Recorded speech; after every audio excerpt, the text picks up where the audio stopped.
And joining me live from Canberra is the Minister for School Education, Early Childhood and Youth, Peter Garrett. Minister, in that story we've reported on a number of cases where chaplains appear to have behaved inappropriately. Where is the accountability if a chaplain breaches the guidelines?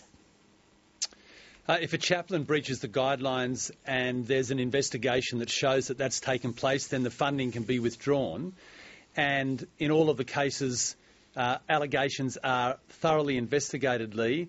And in some instances, either chaplains stand down, and that was certainly the case in one of the examples that you showed in the preliminary piece, or funding just doesn't go through to the services that provide the chaplains if they've breached the guidelines. So who does the investigation, Minister?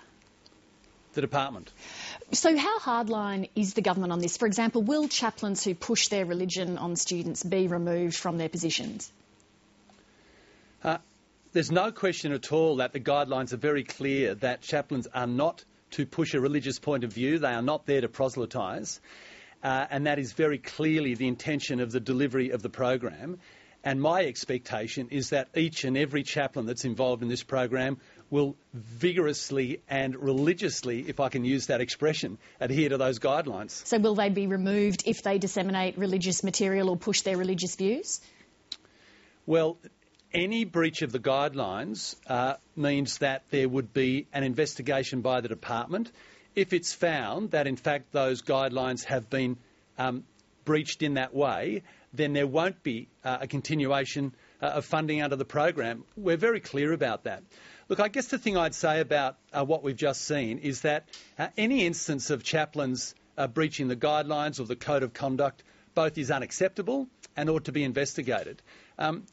The fact of the matter, though, is that the vast majority of chaplains do a job which is welcomed by schools. Remember, Lee, this is a voluntary program. It's one that schools themselves put in a request for, and the school and the chaplaincy service work through the way in which the school expects chaplains to operate in the school environment. They're obviously not there for discipline, they're not there for teaching, they're not there for religious instruction nor counselling. They're there to provide advice and help and take a bit of that load off teachers as well. Will you consider introducing minimal educational qualifications or standards for chaplains? I will consider it once I've had an opportunity to look very thoroughly at the advice that comes to me from the department after the review that we've done on this chaplains program. What I can see is that we want to take a program which has been very successful and very popular with schools, including government schools, non-government schools, and we want to expand it because we know that it's a program which is well supported by schools and for the most part well supported by parents. I'll look very closely at what issues have been raised in the consultation that we've had, but I do happen to think that a minimum qualifications is an important issue. I guess my expectation is that whoever's working in a school environment, that they should have a level of appropriate training and qualifications. So I'll look at the advice of the department, but it's certainly something I'll have an eye to.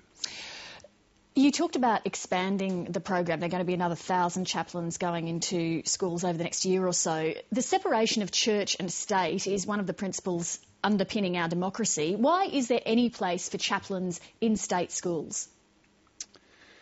Well, there's no breaching of the church and state separation principle with the provision of this service.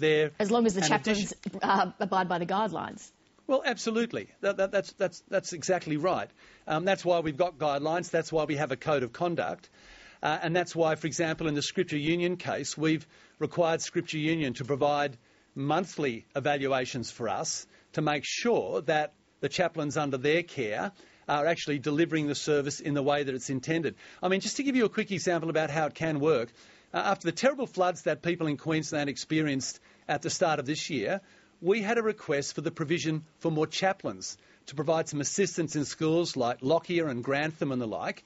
And I thought that was exactly the right place for chaplains to be. I agreed with that request for support. It was supported by the Queensland Education Department. But now, I guess why do they have to be religious? Why can't secular counsellors fulfil that function? Well, education systems have got the provision of counsellors within their school systems, as do independent schools. This is an additional resource. Then? Well, it's an additional resource for teachers and for the school community if they want it. Remember, it's voluntary. So if the school community wants it, if the principal and the school community agree that they'd like to have a chaplain and then agree with the chaplain how they want to deliver that service, then it's seen as an added bonus in terms of the running of the school. Now, all schools may not want it. All schools don't have to have it. Minister, briefly on another matter, on the weekend the New York State Senate voted in favour of gay marriage, as did the West Australian Labor Party at its state conference on Saturday. What is your personal view on gay marriage? Look, I've always said, Lee, that I think it's something that we should consider. I don't see what the major impediments to it are, but I recognise that it's something that must be discussed fully when we meet at National Conference. If there's going to be a change in the Labor Party decision, that's something that will be determined at the conference. Would you like to see it front and centre at the conference, or do you consider it a lesser issue? No, look, I think it's a very important issue, particularly to the gay community. But I guess the thing I would say is that let's have a good, mature debate about these issues. Let's not think whether it has to be right at the centre or whether it comes second or third on the agenda. Clearly, it's going to be discussed, and there are pretty strongly held views about that issue. But I think, let's have a national Labor Party conference that discusses a range of issues that are of importance, and this will be one of them. Peter Garrett, thank you very much for speaking to us tonight. Thanks, Lee.